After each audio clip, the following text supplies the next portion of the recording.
Assalamualaikum warahmatullahi wabarakatuh. Kembali lagi bersama Hasna Teknik. Di video kali ini saya kedatangan Honda GP 200. Mesin ini memiliki kendala ditarik itu ngelos dan nggak bisa hidup. Mesinnya ini ditarik itu ngelos ataupun ngempos dan nggak mau hidup-hidup untuk mesinnya sendiri ataupun mesinnya mati ya, seperti ini teman-teman. Dan ini mesin digunakan untuk perontok badi seperti ini keadaannya ya. Ini sangat kotor. Seperti ini udah banyak sekali nih, bagian ininya juga switch on off-nya udah lepas, terus bagian sininya juga dijiret-jiret atau diikat dengan menggunakan benrat seperti ini teman-teman untuk keadaannya. Oke, kita akan langsung aja eksekusi seperti apa penyebab mesin ini menjadi ngempos. Oke, kita akan langsung aja eksekusi. Yang pertama biasa kita lepaskan dulu businya teman-teman. Kita lepaskan dulu businya ya, seperti ini. Setelah businya terlepas seperti ini keadaan businya ini masih bisa digunakan ya, masih cukup baik ini untuk businya. Untuk punya di ininya, di keramiknya ini masih cukup putih. Setelah businya terlepas seperti ini, nanti teman-teman ambil ya obeng ataupun benda apa yang tumpul, masukkan ke lubang busi seperti ini ya. Setelah obeng dimasukkan seperti ini, kita udah masuk seperti ini kita putar puli dengan pelan-pelan teman-teman seperti ini. Nah, ini gunanya untuk memastikan bahwa piston dan gundurnya masih bisa berfungsi atau masih menyambung, nggak ada yang patah di bagian gundrut ataupun setang sehernya. Kalau seperti ini ya, berarti ini masih oke lah ya untuk piston dan juga gundrutnya. Setelah masih oke ini, kita ambil lagi obeng yang masuk ke dalam lubang busi tadi. Kita lepaskan obengnya ya yang masuk ke dalam lubang busi. Setelah pada bagian piston nggak ada masalah, kita langsung cek aja pada bagian ini tutup OHP ataupun pada bagian klep. Kita cek plat pusrutnya, klep dan lain-lain. Kita akan lepaskan ini ya.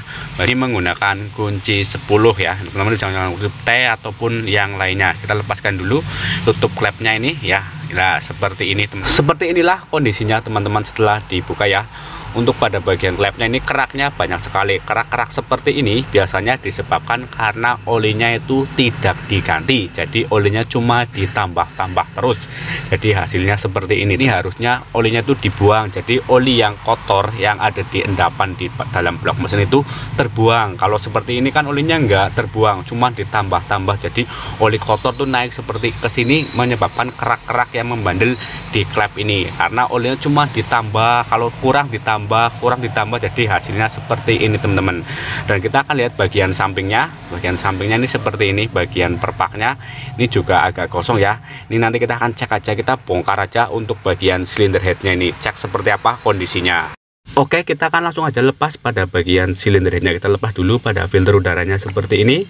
Lepas karburatornya, kita lepas untuk karburatornya. Lepas untuk knalpotnya sendiri kita lepas ya teman-teman. Nah, lepas handle gasnya seperti ini, dan kita lepas bagian silinder headnya juga. Ini menggunakan kunci 12 untuk silinder head pada Honda GX160 ataupun GP 200 ini juga sama ya.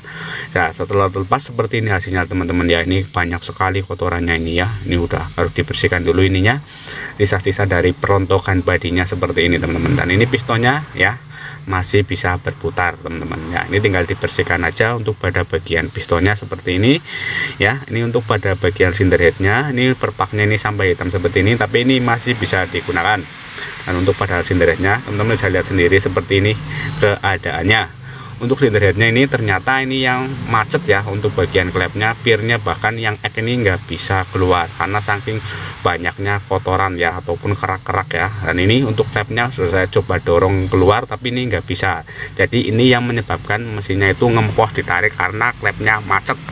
Untuk solusinya sendiri kalau udah seperti ini nih, ini seperti apa? Ini harus dibersihkan teman-teman. Kerak-keraknya ini dibersihkan supaya klep-klepnya ini lancar lagi jalannya. Juga pir-pir klepnya itu bisa berfungsi dengan baik kembali. Ini harus dibersihkan kerak-keraknya sampai benar-benar bersih.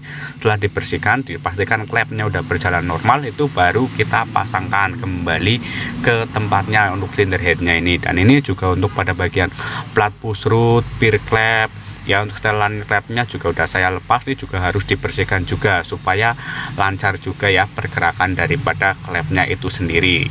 Dan kita akan langsung aja ya bersihkan ini semua seperti apa untuk hasilnya. Setelah saya bersihkan untuk bagian klepnya ini udah berjalan dengan normal, walaupun ini belum saya bersihkan maksimal ya teman-teman, ini hanya sebentar saja sampai klepnya ini udah berjalan ya, tapi ini pembersihannya ini belum maksimal seperti ini. Teman-teman juga harus pastikan ya klep ini bocor atau tidak. Nih seperti ini teman-teman, saya sudah pastikan klep ini udah saya cek dengan menggunakan bensin, ternyata ini klepnya aman, nggak bocor, cuma banyak kerak saja teman-teman ya.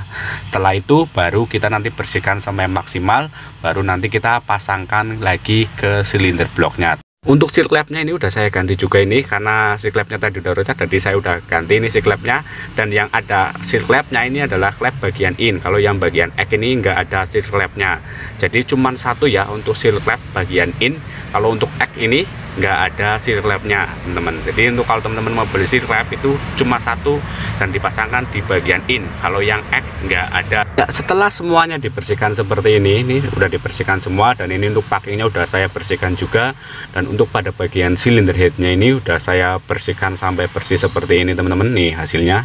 Nah kalau udah seperti ini kita tinggal langsung aja pasangkan kembali silinder headnya ini ke silinder bloknya teman-teman, dan kita nanti akan tes ya seperti apa hasilnya. Tapi teman-teman harus pastikan dulu klep ini tidak bocor sebelum kita pasangkan kembali.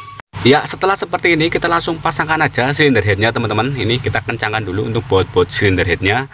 Setelah terpasang seperti ini hasilnya teman-teman, jangan lupa cek kembali 4 baut silinder head ini, dipastikan benar-benar udah kencang, baru kita pasangkan karburator, knalpot dan lain-lain teman-teman. Kita langsung aja ya cek seperti apa untuk hasilnya.